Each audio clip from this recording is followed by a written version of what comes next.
Welcome dear student, स्वागत है आपका मेंटर्स क्लासेस के यूट्यूब चैनल में। तो आज हम आप लोगों को इस वीडियो में क्लास 10th के ट्रायगोनोमेट्रिक चैप्टर का बेसिक कंसेप्ट बताने वाला हूं, जिसमें हम लोग इस वीडियो को देख करके छोटे या बड़े सवालों को आसानी से हल कर सकते हैं। एकदम इस वीडियो में अगर आप देखेंगे तो एकदम बेसिक कंसेप्ट बताया गया है, जीरो लेवल से मैं बताने जा रहा हूँ इस वीडियो में। तो आइए हम लोग देखते हैं ट्रायगोनोमेट्रिक के क्लास 10th के बहुत ही इंपॉर्टेंट चैप्टर, जहाँ से हर एक एग्जाम में सबसे ज़्यादा क्वेश्चन पूछे जाते हैं। तो आइए हम लोग देखते हैं।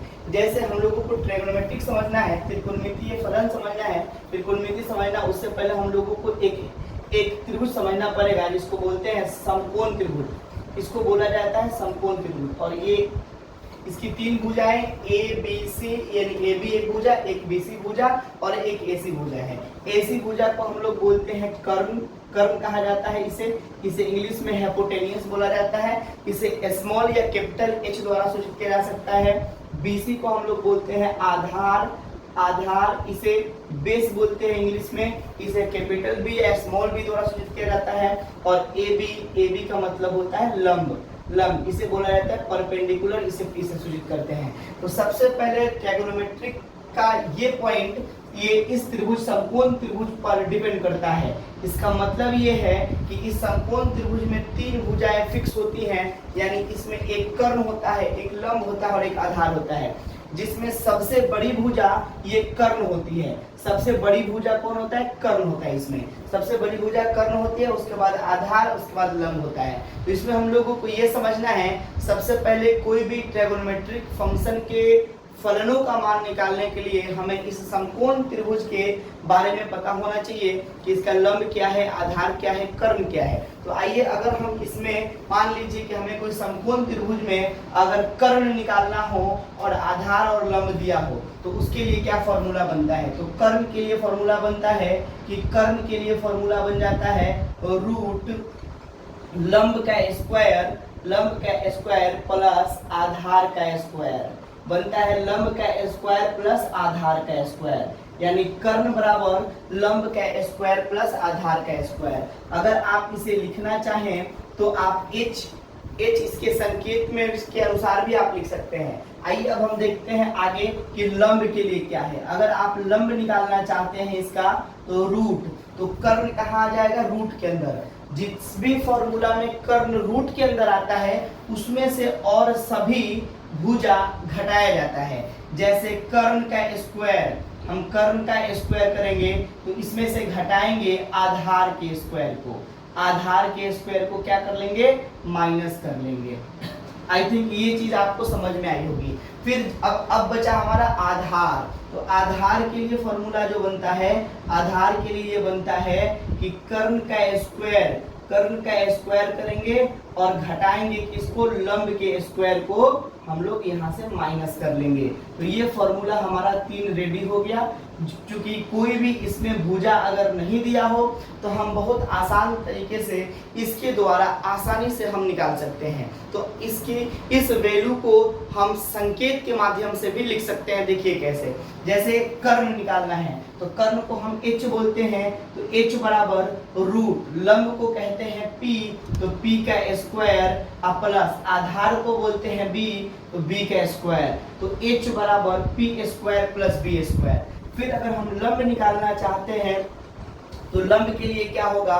कर्ण का स्क्वायर मतलब h का स्क्वायर माइनस आधार का स्क्वायर, आधार मतलब b, ये हो जाएगा आपका b का स्क्वायर। तो इस प्रकार से हम p बराबर root h square plus b square. अब अगर आप b निकालना चाहते हैं तो b आधार क्या बोल रहे हैं? कर्ण का स्क्वायर अंडर रूट कर्ण का स्क्वायर h स्क्वायर माइनस लंब का स्क्वायर का मतलब p का स्क्वायर। ये हमारा फॉर्मूला बनके रेडी हो गया। तो आई थिंक ये चीज आपको समझ में आई होगी। आइए हम लोग इस पे कुछ एग्जांपल समझते हैं कि किस प्रकार से इसकी भुजा का मान निकाला जा सकता है। तो हम एक प्रश्न लेते हैं और उसके द्वारा हम इसको हल करके दिखाते हैं, इसका मान निकाल के दिखाते हैं। जैसे मान लीजिए कि हमारे पास एक समकोण त्रिभुज है, जो इस प्रकार से ये समकोण त्रिभुज है। जैसे ए बी सी है और ई है आपका 5 सेंटीमीटर और ई है 4 सेंटीमीटर, और ये वाला हमें निकालना है। ठीक है, इसको निकालना है 4 सेंटीमीटर, ये 5 सेंटीमीटर ये निकालना है। इसका मतलब ये है कि ए बी जिसे हम लोग लंब कहते हैं वो दिया है 4 सेंटीमीटर। ए सी जिसे हम लोग एच कहते हैं वो दिया है 5 सेंटीमीटर। ठीक है, बी सी जिसे हम आधार कहते हैं यही तो निकालना है। तो बी का फॉर्मूला क्या होता है, आधार का फॉर्मूला अभी हम आपको लिखवाए हैं कि एच का स्क्वायर माइनस पी का स्क्वायर। तो बी बराबर एच का वैल्यू, तो एच का वैल्यू क्या है यहाँ पर 5 सेंटीमीटर, एच का वैल्यू यहाँ 5 सेंटीमीटर। तो 5 का स्क्वायर आधार का मान, पी लंब का मान, तो लंब का वैल्यू क्या है 4, तो 4 का स्क्वायर। तो b बराबर 5 के स्क्वायर 25 माइनस 4 का स्क्वायर 16। 25 में से 16 घटाएंगे अंडर रूट और रूट 9 का वर्गमूल हो जाएगा 3। इसका मतलब b बराबर 3, ये b भुजा जो मिलेगा हमें 3 सेंटीमीटर मिल जाएगा। आई थिंक ये चीज आपको समझ में आई होगी। ऐसे ही अगर ये नहीं दिया हो, ये और ये दिया हो, तो फॉर्मूला लगा करके p का फॉर्मूला लगा के निकालेंगे। अगर आपको h नहीं दिया हो, आधार दिया हो, लंब दिया हो, तो भी आसानी से निकाला जा सकता है। तो ये तीनों भुजा को बहुत ही आसानी से हम निकाल सकते हैं। आइए एक सवाल और समझते हैं इसी पर। जैसे मान लीजिए कि यहाँ पर हमारे पास ऐसा दिया हो, अब जिसका वर्गमूल नहीं निकलेगा उसको वैसे ही छोड़ दिया जाएगा। जैसे मान लीजिए कि ये दे दिया है आपका 3 सेंटीमीटर, ये दे दिया है 2 सेंटीमीटर। अब बोला जाए ये निकालिए, तो इसको हम लोग क्या बोलते हैं, इसका मतलब है कि लंब दिया है 3 सेंटीमीटर, आधार दिया है आपका 2 सेंटीमीटर और कर्ण हमें निकालना है। तो h बराबर रूट क्या मिलेगा, लंब का स्क्वायर प्लस आधार का स्क्वायर। तो h बराबर लंब कितना है 3, तो 3 का स्क्वायर, आधार कितना है 2 का स्क्वायर। h बराबर हो जाएगा 9 प्लस 4, इसका मतलब 9 4 13, इसका मतलब हो गया कि आधार 13 सेंटीमीटर हो गया। तो आई थिंक ये चीजें आपको समझ में आई होगी। ठीक है, फिर आगे हम लोग जब बढ़ते हैं तो हमें आगे ये मिलता है कि हम देखते हैं ऐसे ही सब भुजा का मान निकाला जा सकता है, आसानी से निकाल सकते हैं। अब कुछ हम इसमें समझेंगे कि 6 त्रिकोणमितीय फलन होता है। ट्राइगोनोमेट्रिक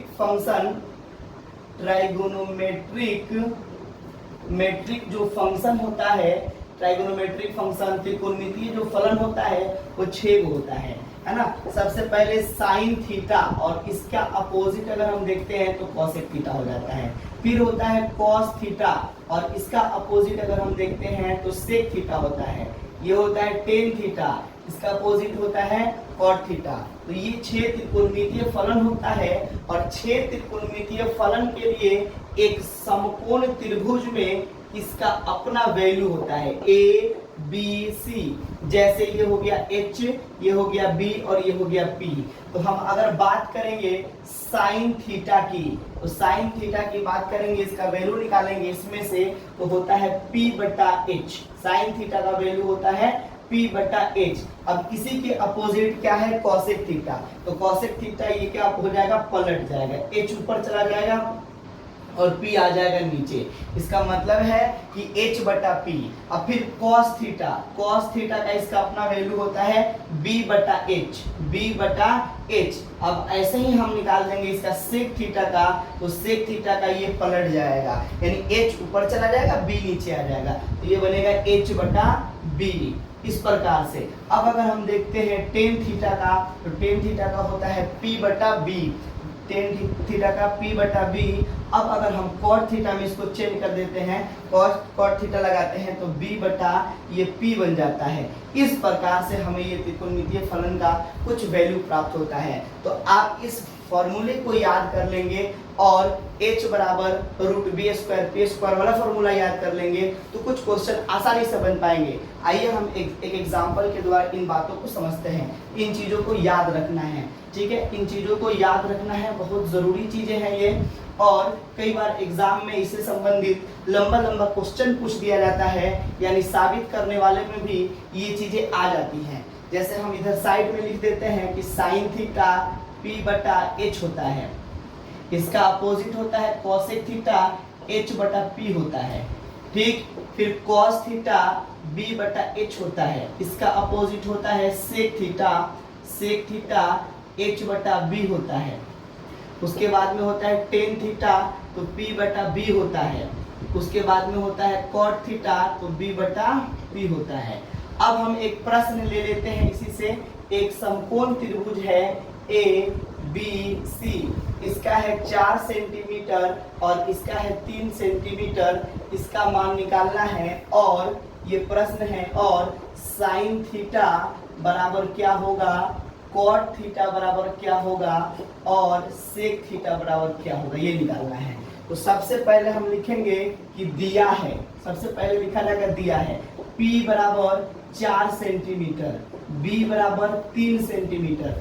P दिया है, B दिया है, क्या निकालना है, H निकालना है। तो हम लोगों को H निकालना है। तो H का फॉर्मूला हो जाता है P square plus B square. तो H बराबर P का मान 4 का स्क्वायर प्लस 3 का स्क्वायर, H बराबर 16 प्लस 9, इसका मतलब 25, 25 का वर्गमूल 5, इसका मान आ गया 5 सेंटीमीटर। ठीक है, अब हमें निकालना क्या है, अब हमें निकालना है सबसे पहले साइन थीटा। सबसे पहले साइन थीटा निकालना है। तो साइन थीटा का फॉर्मूला आप यहाँ देख पाए होंगे कि P बटा H होता है। तो P का वैल्यू कितना है, P बराबर 4 सेंटीमीटर, तो हम यहाँ लिखेंगे 4। H का वैल्यू क्या मिला है, 5 मिला है, तो यहाँ लिख देंगे हम लोग 5, ये हमारा आंसर हो गया। उसके बाद में कॉट थीटा बोल रहा है, तो कॉट थीटा का फॉर्मूला होता है B बाई P, तो B बाई P। तो B का वैल्यू कितना है, यहाँ पर B का वैल्यू 3 है, यहाँ देख सकते हैं लिखा गया B बराबर 3 सेंटीमीटर 3। अब P का वैल्यू कितना है 4 सेंटीमीटर, तो 3 बटा 4। उसके बाद निकालना है सेक थीटा। तो सेक थीटा बराबर कितना होता है, तो सेक थीटा फॉर्मूला H बटा B होता है। तो H का मान कितना है 5, अब B का मान कितना है, तो B का मान है 3। यही हमारा आंसर होता है। आई थिंक ये चीजें आपको समझ में आई होगी। अगर आपको ये समझ में नहीं आ रही है, सबसे पहले आप इसे याद करें, उसके बाद भुजा का मान निकालना सीखें, तब आराम से इसे निकाल सकते हैं। तो उम्मीद करते हैं कि ये वीडियो आपको समझ में आया होगा, ये कंसेप्ट आपको समझ में आया होगा। अगर आपको ये समझ में आया होगा तो वीडियो को ज़्यादा से ज़्यादा शेयर करें और लाइक करें और एक प्यारा सा छोटा सा कमेंट जरूर करें। मिलते हैं फिर अगले वीडियो में, तब तक के लिए दैट्स ऑल, थैंक यू।